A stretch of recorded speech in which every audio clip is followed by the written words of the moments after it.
নমস্কার বন্ধুরা, আমি একটা কাজে গঙ্গার ঘাটে গেছিলাম। তো গঙ্গার ঘাট বলতে এটা হাওড়া পোদ্রা বলে একটা ঘাট আছে, ওই ঘাটে গেছিলাম।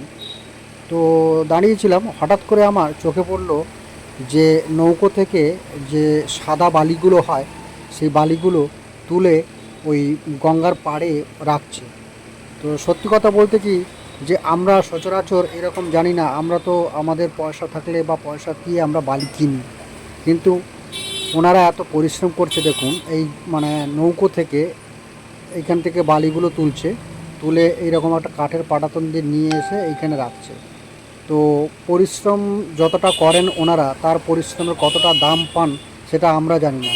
আমরা আমাদের মতো পয়সা আমাদের থাকলে আমরা কী করি, পয়সা দিয়েই আমরা বালিগুলো কিনি।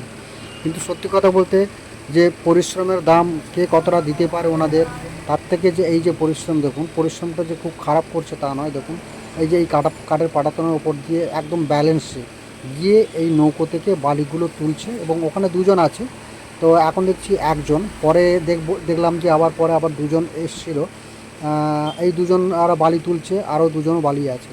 তো সত্যি খুব সুন্দর।